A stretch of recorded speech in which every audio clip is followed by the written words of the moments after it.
A frostbitten moor in northern England. Palm Sunday. Yet that's not why thousands of men now make their silent prayers. They know what is to come.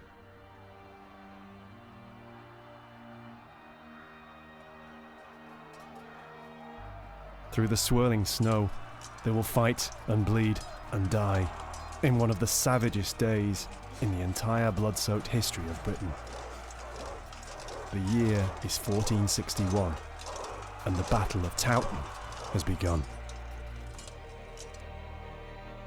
A team of archaeologists has spent years finding out what happened to the victims of this terrible day.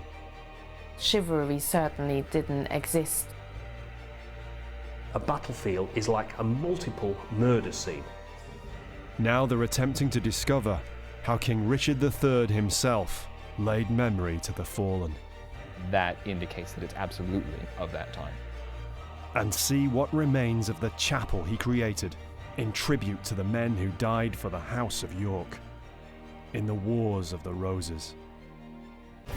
We have a classic view of the storybook medieval life. We don't hear the stories about the common man trying to keep his family alive. In our stores there are hundreds, if not thousands, of skeletons. Archaeologically speaking, we can now focus in on the medieval dead people. You're looking for clues in the skeleton all the time. And you couldn't help almost look through their eyes thinking, what did they see? How did they die?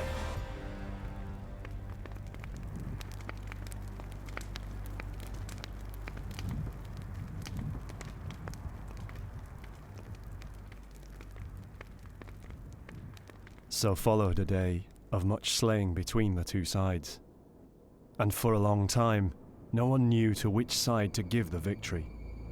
So furious was the battle, and so great the killing. So wrote a contemporary 15th century chronicler. The Battle of Towton, on Palm Sunday, March the 29th, 1461, was one of the largest ever fought on English soil, and almost certainly the bloodiest. It left a scar that took generations to heal. The legend of Towton is left to us by the chroniclers. Some 60,000 men from the rival houses of York and Lancaster fought there. It was the culmination of years of dynastic conflict for the English throne, known as the Wars of the Roses.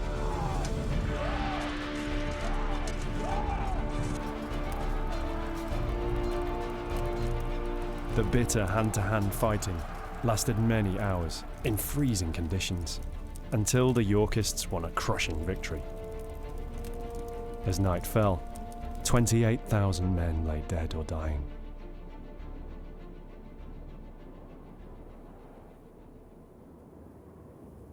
When, almost 5 centuries later, the remains of some of the dead were discovered in the Yorkshire soil, it was clear just how terrible that day in March 1461 had been.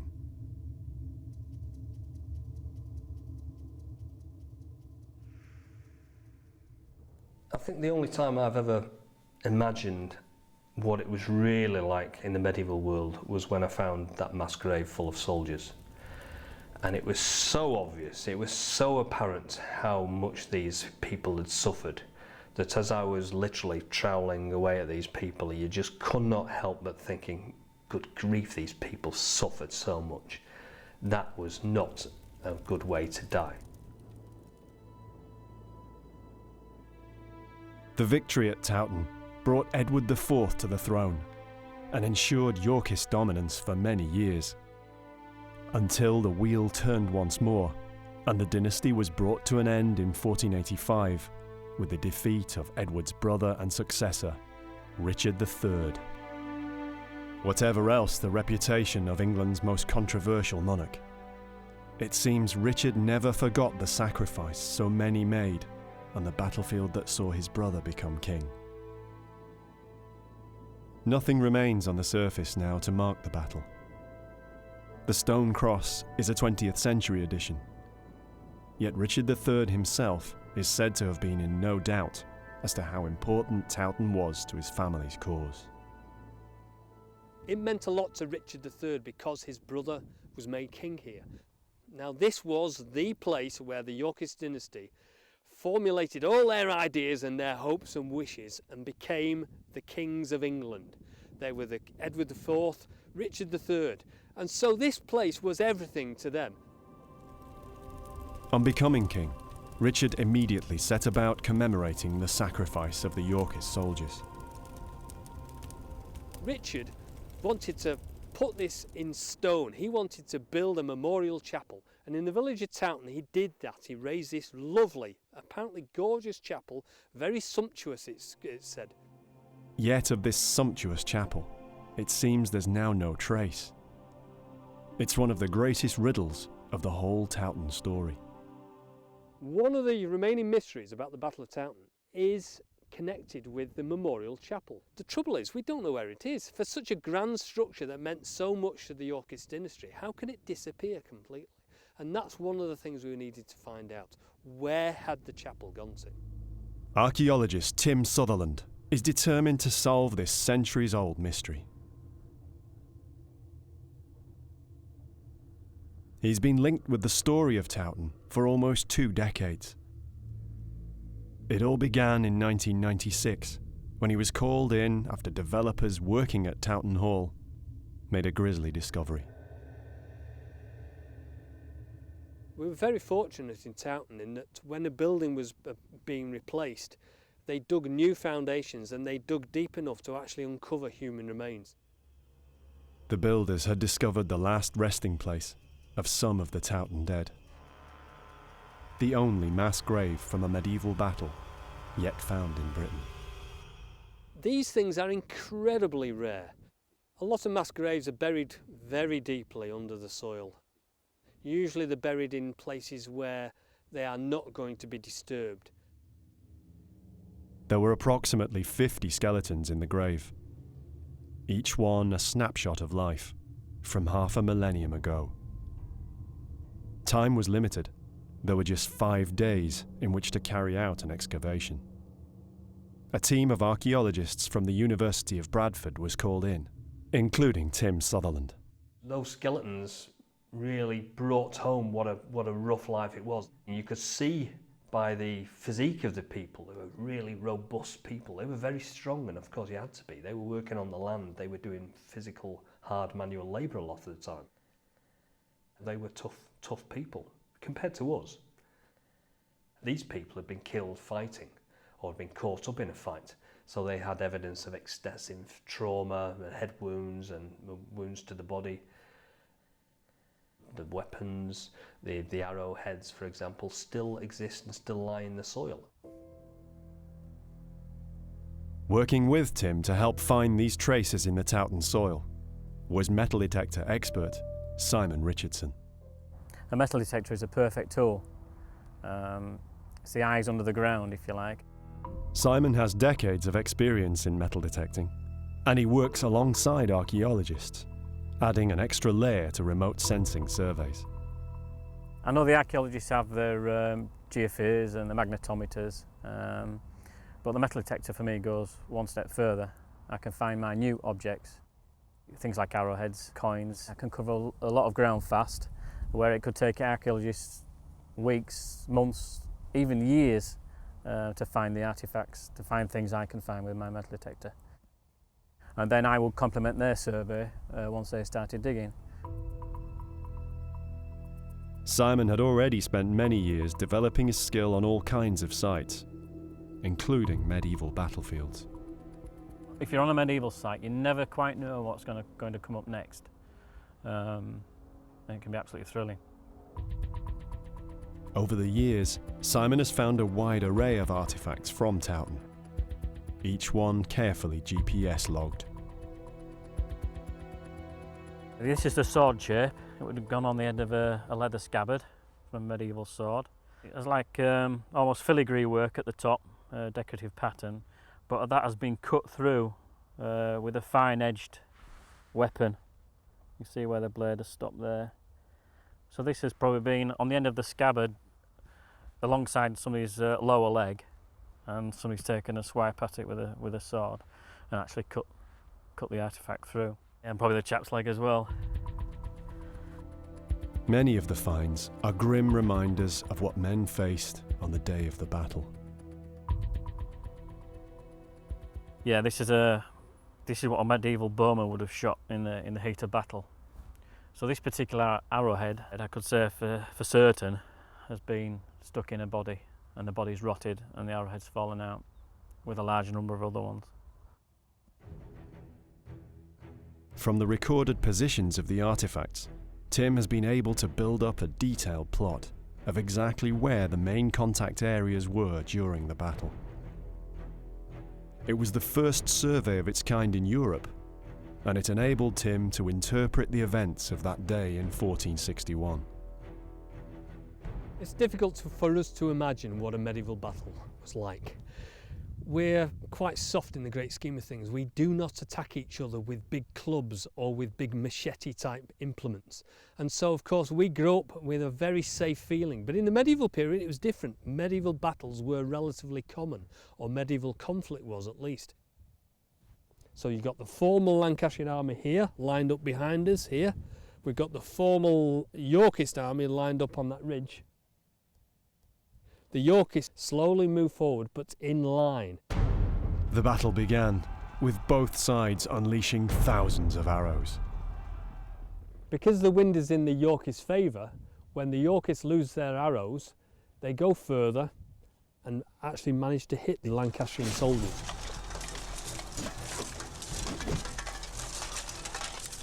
The Lancastrians lose their arrows, and because the wind's against them, all their arrows fall short.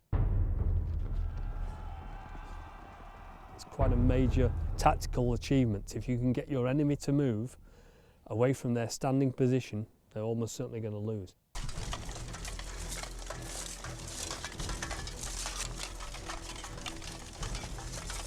The Yorkists, they can stay put.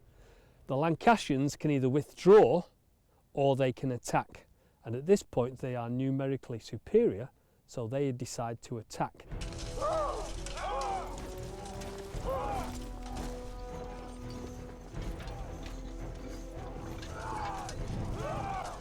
Now the Lancastrians are moving off their fixed position and have to travel down the slope into the valley bottom to meet the Yorkists. And this is where they formally engage as two armies.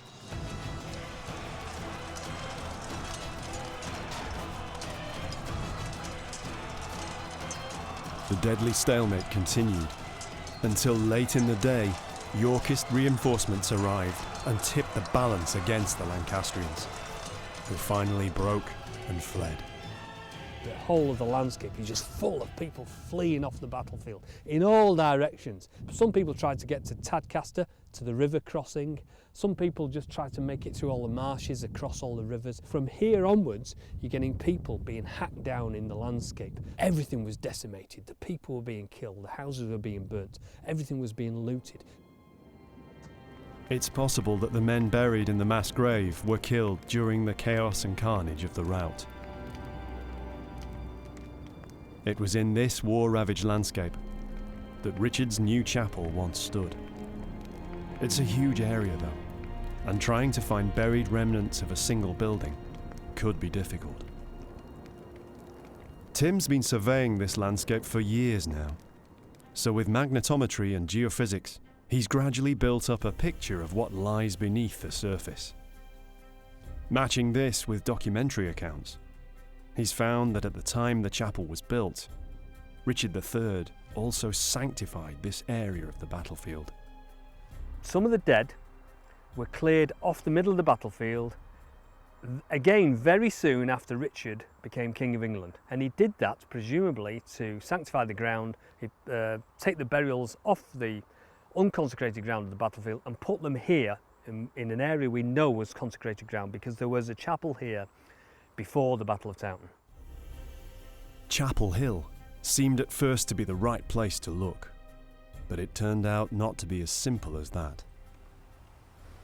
So over the last 15 years we've covered this whole field in geophysical survey and excavation. Importantly, we've excavated some of these features. So the whole of the top of Chapel Hill here has been excavated. We know that this is a plain field covered in medieval field systems, and there's nothing that remains of a chapel or any structure out there. The only bit of Chapel Hill now that we haven't looked at intensively is inside the garden. Let's face it, this is the only place left where it can be. We've looked everywhere else. So if it's not here, then there's going to be no trace of it. The area Tim's now focusing on is within the grounds of Towton Hall itself, known as Chapel Garth. It's worth a try. The hall wasn't built in 1461, but the site was in the battle area. The defeated Lancastrians almost certainly retreated through here.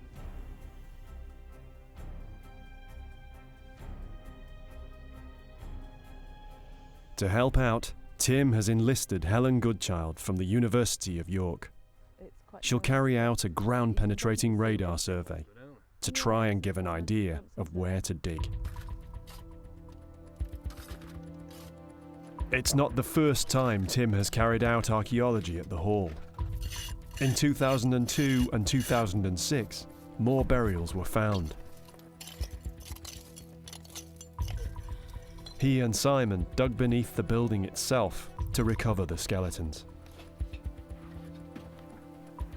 Just like a forensic crime scene, you're trying to pick out little elements about how each person died or fought, but you're trying to do it on a massive scale where there could be hundreds or thousands of people doing exactly the same thing at the same time. It gives us an insight into the medieval mind, the medieval way of doing things, and also the way of medieval death.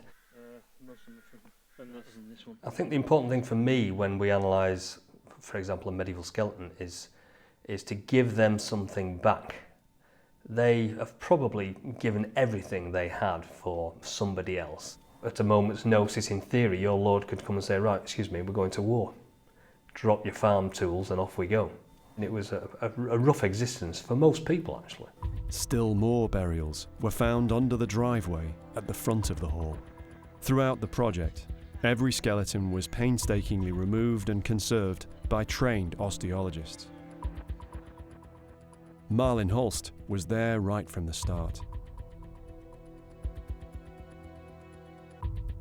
At King's Manor, home to the University of York's Department of Archaeology, Marlin examines some of the skeletons. When we were excavating the grave, we were trying to unpuzzle every single skeleton and work out which bones belong to which skeleton. And the only reason that was possible because every single person on that site excavating that grave was a trained skeleton expert and osteologist. The sheer number of skeletons in the pit made it hard to make sense of. The position of one created a misunderstanding about how the individuals may have been killed. It appeared as if one skeleton had the arms tied behind their back. And of course that had massive implications with regards to the interpretation of this grave, because it suggested then that perhaps at least one, if not all of them, were prisoners. The interpretation that there were prisoners executed during or after the battle is a myth that's dogged the story of the excavations. Yet careful recording of each individual bone meant this could be disproved. This myth that had been created about this possible prisoner could be dispelled by the fact that we closely analysed the skeletons and we realised actually we'd recorded one arm twice.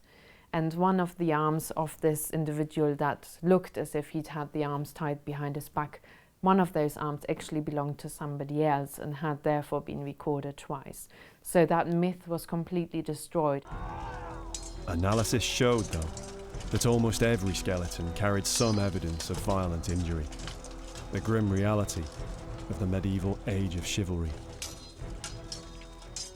The general opinion was that the Battle of Towton, and probably all medieval battles, were actually quite chivalrous, and that they were very honourable and quite romantic in a way. It was quite shocking to a lot of people, the sort of gory facts that were revealed through our analysis, that this wasn't chivalrous at all. It was a really bloody battle, that people probably had that red mist effect where they couldn't exactly control what they were doing anymore. They weren't in charge exactly of what they were doing. It was just hacking around one another. The 4 skeletons removed from beneath the dining room of Towton Hall showed the signs of a hard life spent soldiering.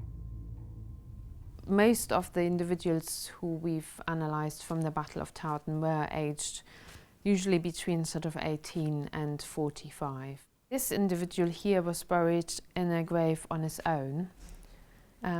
He's aged 36 to 45. What is obvious is that this person was quite fit and muscular as well. The men who fought the Battle of Towton were mostly in the prime of life, yet their bones carry physical evidence of violent death, often from multiple injuries. This individual has got 6 skull injuries. Some of them as minor as this superficial stab wound, but there's also, if you can see here, a triangular cross-section of a much more deep, penetrating stab wound.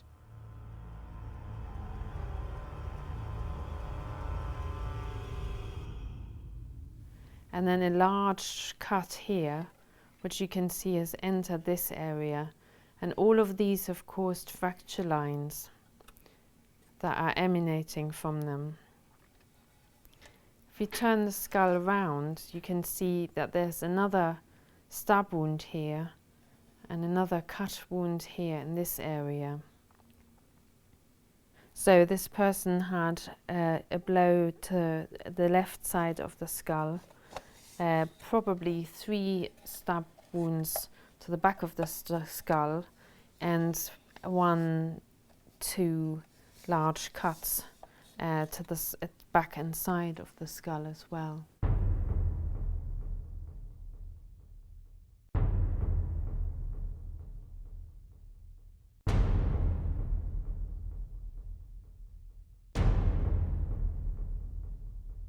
Some of the trauma marks are small and easily missed, but with careful analysis, it's possible for Malin to interpret how they came about.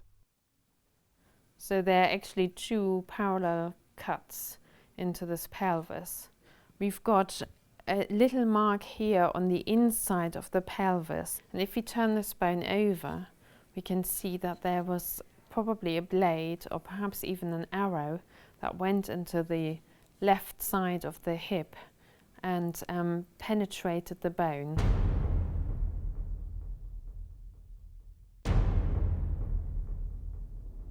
More than one of the skeletons has unusual blade trauma to the jaw. This led again to interpretations that the men had been executed or finished off by having their throats cut.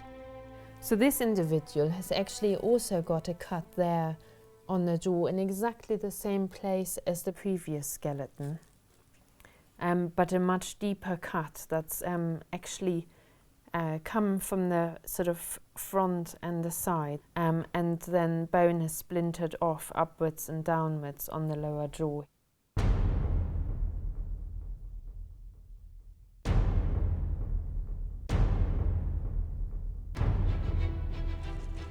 It's difficult to know how exactly this came about. There were many ways to get injured in a medieval battle.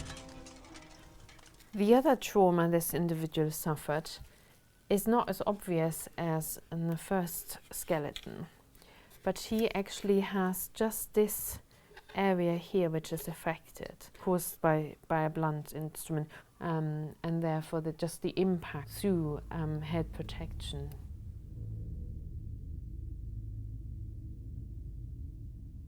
One of the skulls carries an injury that was evident straight away as it was excavated. It's one of the most horrendous found on all the Towton skeletons. This injury here was noted immediately on site during excavation when his skull was exposed. It's a cut that's come from above and the left-hand side of this individual, and it actually ends here, so it was probably the tip of a sword which severed this person's lip and maxillary bone here, and also his teeth. I think it must have come from the left side and above.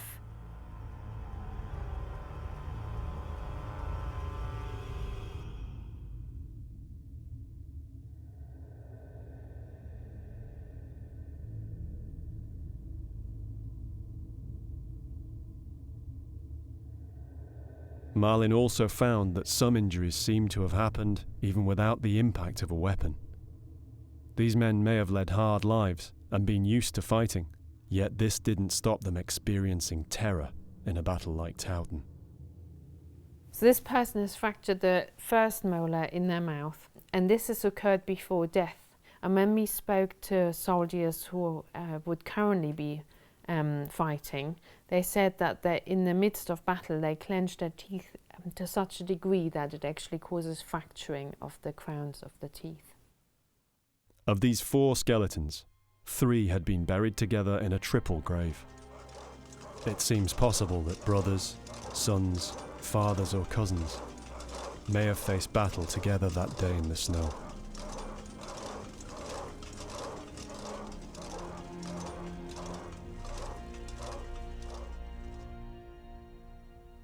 These 2 individuals who are on this table and this individual here were together buried in a triple grave. And it's quite interesting that these all 3 have got a minor genetic trait in common, and that's a little anomaly in the spine. The fact that these are all very, very similar could potentially suggest that they were related.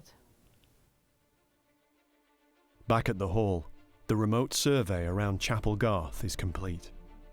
The hunt for the chapel is proving more difficult than even Tim imagined. The geophysical survey doesn't show anything that looks like buildings on this part of the hill.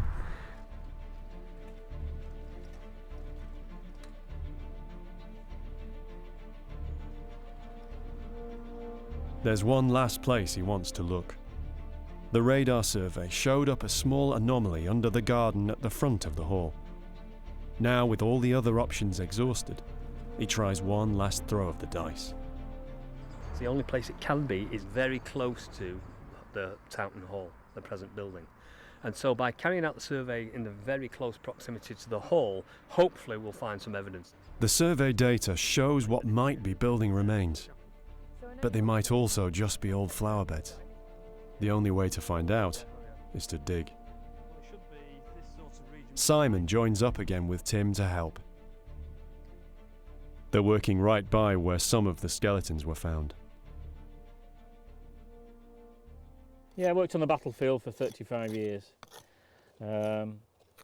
Mostly metal detecting work, but I've done a few surveys with Tim where we've dug test pits and done some magnetometer surveys. But it's just an area I love. It's not long before Simon begins finding rubble, which indicates building work at some stage in the hall's past. It looks like old features were removed and buried here, under what's now the front lawn.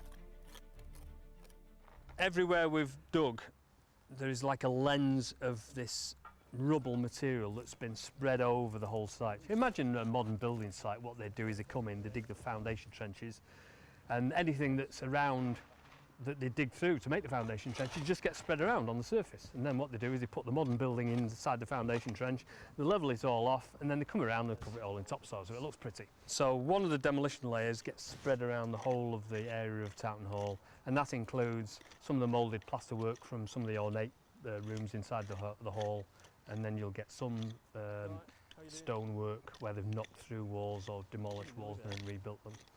And so you should get a bit of everything really. So far, most of this seems to be either very early or 17th century, much later than a building of Richard III's time. Tim, have you got 1 minute please to have a look at this? Look at this. Got a really fine limestone block there. You see the tool marks on it, look. Yeah, that's nice. That's 45 degrees and it's got a chamfered edge on there, look.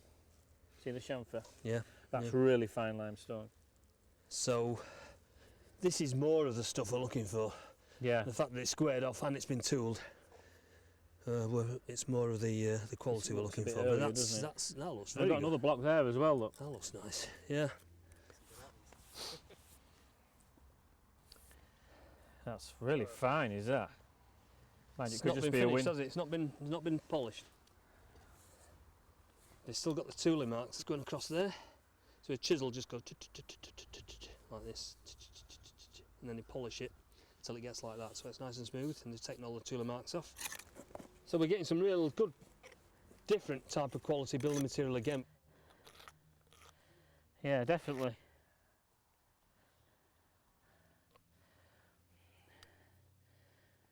Maybe the edge of a windowsill.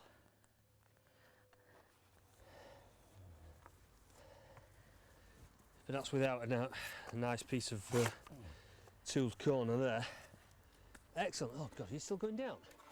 Yeah. The stone fragments are the first real clues they've found. Evidence of what looks like a medieval building somewhere here. But with no foundations or walls still in situ, it's difficult to be sure. Could they be from Richard III's chapel? Where is Richard III's chapel? It's a very good point because it's somewhere tantalisingly close to this site. It's so close you can almost smell it because it's nowhere else. We've looked on top of the chapel hill, we've looked north and south, we've put test pits in, we've done geophysical survey. This is the only location where there are medieval buildings. The finds encouraged him to begin working out what form Richard's chapel might have taken. No illustrations or plans exist, so to get an idea of what a 15th century medieval chapel built by a king might have looked like, Tim heads to Warwick. Richard Beauchamp, 13th Earl of Warwick, was one of the most powerful noblemen in England in the 15th century. After his death, the family memorialised him by building an entirely new chapel here in the Collegiate Church of St Mary's. It's one of the most opulent chapels still surviving from the time of the Wars of the Roses. This was built just before the Battle of Towton, and it's built over the period that encompassed the Battle of Towton. But one thing we don't know about the chapel at Towton is how big it was. Was it on this scale, or was it significantly small, or was it half as small or a quarter as small? Was it more of a little private chapel? So on one scale we've got this very large expansive building, which is the Chantry Chapel, but next to it, and built on the side of it, we've got what's known as the Dean's Chapel.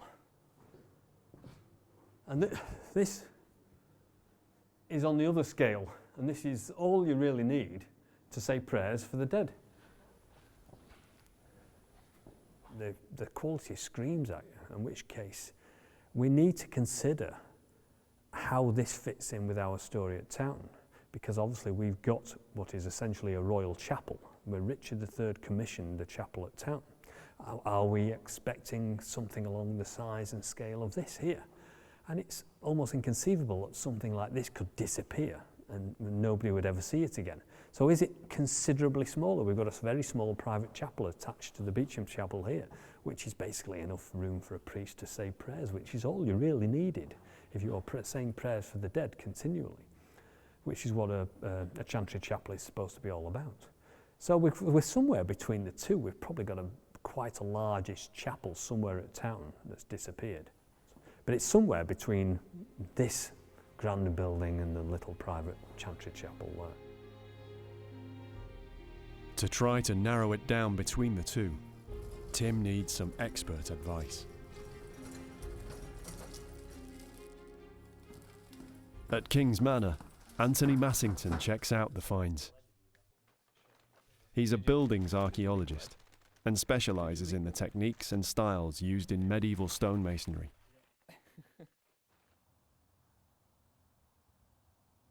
There were buildings at Towton earlier than the battle in 1461, and much later from the 17th century on. Richard III's prestigious chapel is known to have been started during his 2-year reign, from 1483 to 85. So Tim needs to date the stones to roughly the end of the 15th century. So are we talking post-medieval, sort of Jacobean, early Jacobean, or are we talking about a medieval, late medieval period? Yeah. And then we need sort of status. How good is the quality of this? Is it top quality, medium, or pretty poor? So what do you reckon to that? Straight away, Anthony identifies the fragments. What is it for a start? That's the jamb of a window. So it's the Vertical should right be- on the side. Yeah, so it should be like... So it should be that way. And I presume this is a glazing bar. Yeah, exactly. So that's the glazing groove. The jamb is the stone frame of the window. The glazing bars supported the leaded stained glass panels. It looks in keeping with a church, but one grand enough to have been built by a king? It's not peasant stuff. No. No, this is It's it's really good. high status. This is It's high status. Yeah, Oh, this good. is very fine. I mean, it's finished really in a nice way, and yeah, you wouldn't get this except in a high status building. Excellent. And is it right? High status fits with the kind of sumptuous chapel Richard III may have built, but can it be dated to the right period? And this sort of chamfer style is current from the end of the 13th century all the way to the mid-16th. It's a really broad range. Tim needs to narrow it down. Maybe some of the other pieces can help. That's good news. Yeah, So that yeah. would tie that in theory. Let's go on to one of the other major ones. So, for example, this one. This is a mullion in a window. So this is the stone bit that goes straight up and down. The central parts, or Yep. one Yep. of the central parts. Exactly. So you have a big opening for a window, and then that's divided up by stone bits into individual lights in a window. In the medieval period, stained glass panels were usually fairly narrow, because otherwise the soft leading would bow under the weight. Mullions strengthened the windows and divided the glass. I mean, you've got glass here and glass here, but we don't know if you had another one over here and over here to make it a really wide window. We can't tell from Yep. this one piece. Yeah. So the molding profile here is this diamond pattern, and that diamond pattern is most common in the 15th century. Again, this pattern does sort of appear in the 13th and the 14th, but really its heyday is the 15th century. So that is a very And good the sign. quality of this is good. It's beautiful quality. Excellent. It's Oh, fine right. quality. It's really finished off well. So it's not particularly fancy in terms of its ornamentation of its Right. molding profile, but when they finished it very nicely. So they're all high quality. It's not just any old stonework that's been No. thrown up into a building. This is good stuff. No, this is very Excellent. good stuff, yeah.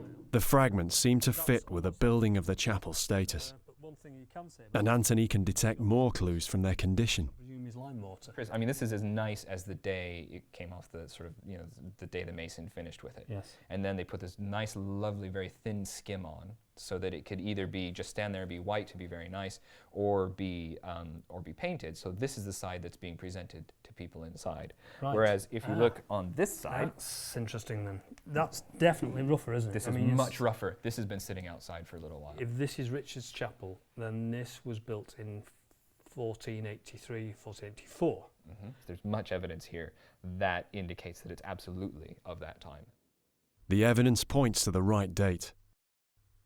Now can they back this up with anything about the shape or style of the window? I would initially have said this is a corner of a window sill, and this is the inside. You can't tell if this is necessarily a head or a sill. Without finding a piece of stonework that has a slight curve to it, you're not going to be able to Well, tell. that's when I might be able to help size you, of your because there is this one, I mean, we're talking about very, very slight Tiny curving. curve. That's the only bit of curve that Let's I take a can look at find that. anywhere in any of this.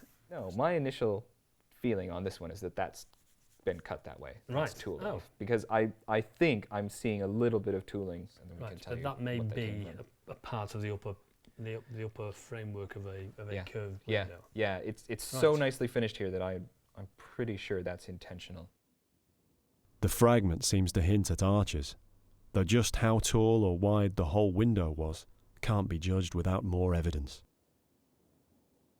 But there's one more thing Anthony can tell. These fragments aren't reused. So this is primary rubble. This is primary, and it's not been reused.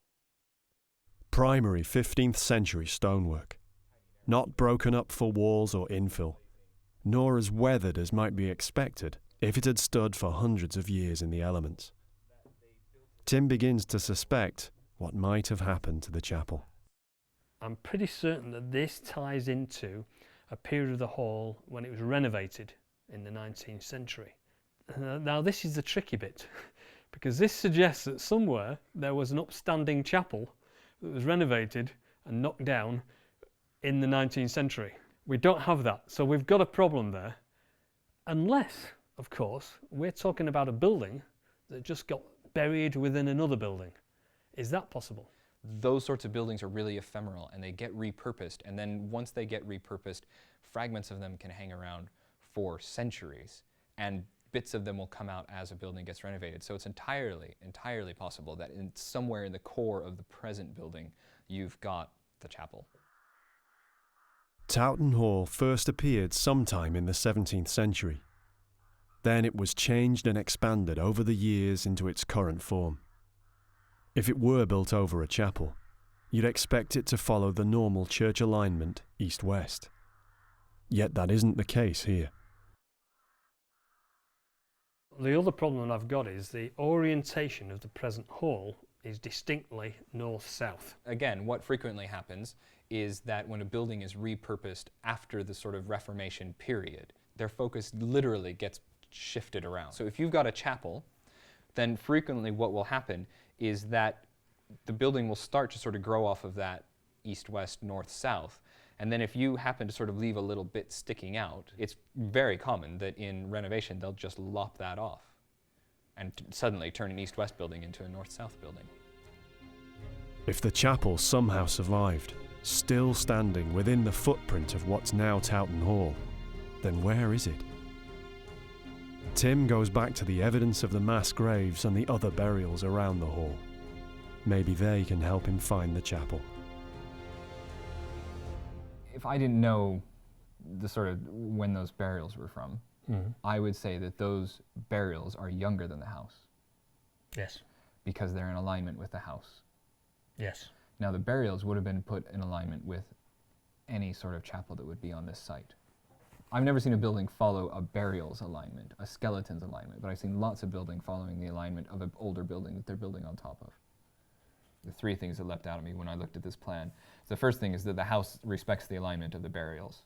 Yes. And that means I think the house's alignment is preserving the memory of whatever building was formerly on this site, which is common. I mean, that happens when they convert these spaces. I would put the chapel in this region. In the central block. In the central block, yeah, in the central block. And like you said, I mean, either the house is built and it butts up, the earliest house is built and it butts up against the chapel, so you may have a west wall of a chapel here, or the house just encased the earlier chapel. Or, I mean, Anthony's interpretation fits with Tim's research. After the battle, the landscape was sanctified. Many of the dead, hundreds, perhaps thousands, were recovered from the fields around Towton. With due care, they were reburied in the consecrated ground of Richard III's chapel. As the centuries passed, Towton Hall grew around it until the chapel itself was gradually hidden within.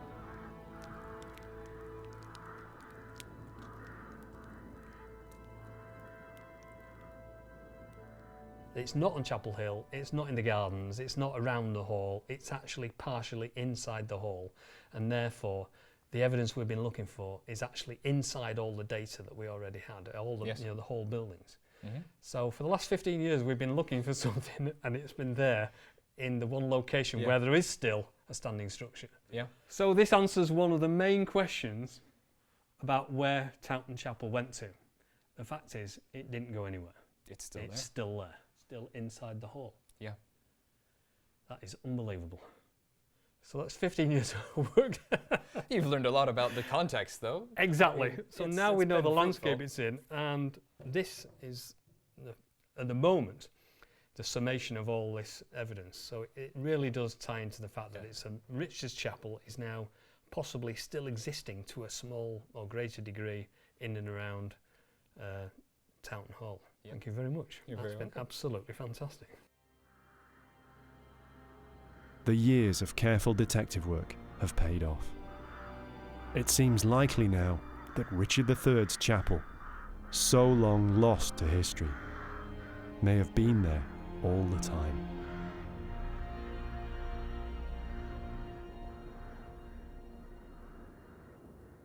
I've been looking for the chapel for so long. It was one of the primary objectives of starting the whole of this project off. It was the story that motivated a lot of people. This was the missing chapel of Richard III. in all the places where we've looked, this was probably the last place we'd actually consider finding it. It's actually structurally standing still there, inside another building. More than 5.5 centuries later, the memory of Towton lingers in the Yorkshire fields, and in their many thousands, lost within sight of York's great minster, the dead still lie.